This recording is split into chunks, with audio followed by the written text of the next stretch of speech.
Bien. Bueno, para acabar, bueno, aquí hay una aportación que la voy a mostrar para que la puedas leer, Jordi, si no has leído, que no es una pregunta, sino es una aportación de una de las participantes, de Isabel. Y así ya finalizamos con la sesión. Esta pregunta, Isabel, a mí, por motivos muy diversos, me gusta especialmente y me interesa, ¿no? Pues los ciberataques especializados, los ciberataques que son financiados por estados, evidentemente son de los más peligrosos y son sobre los que tenemos pocas defensas.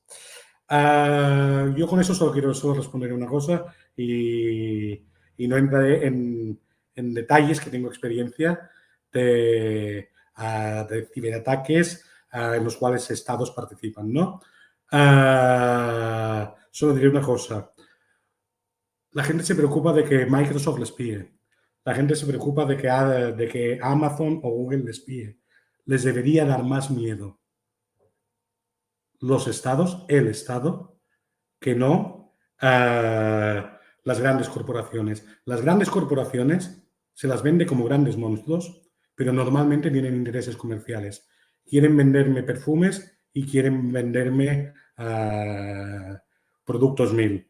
Los estados, cuando utilizan esas herramientas, es para perseguir a la disidencia, para atacar y para hacer daño a las personas civiles normalmente.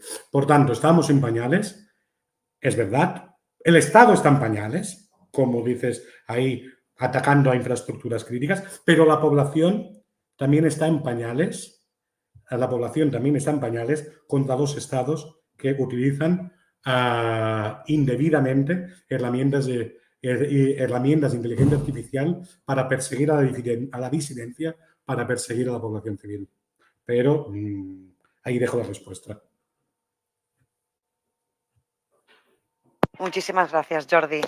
Yo he de decir, en mi opinión, coincido contigo, yo no soy una experta en este campo, en la IA ni en ciberseguridad, ni mucho menos, por mucho que promueva acciones formativas de ello dentro de nuestro marco de proyecto Conecta IA, pero sí que es verdad que creo que no es un peligro. La inteligencia artificial creo que nos puede complementar y yo, gracias a este trabajo, no, pues entiendo más este sector y puedo utilizar algún tipo de herramienta y muchas veces hablando con mis compañeras lo comentamos de que no es un peligro. Yo creo que nos puede ayudar mucho en el día a día de cualquier trabajador o trabajadora de cualquier sector y dedicarnos a otro tipo de tareas que sean más creativas y que podamos dedicar más tiempo y mejorar nuestro puesto de trabajo y nuestras tareas profesionales. Pero sí, es más peligroso el Estado, también lo considero. Que conste. Comparto plenamente y quien quiera más detalles sobre mi experiencia con los estados tiene las redes sociales para conocerme. Muy bien, Jordi, muchísimas gracias. Os dejo por aquí el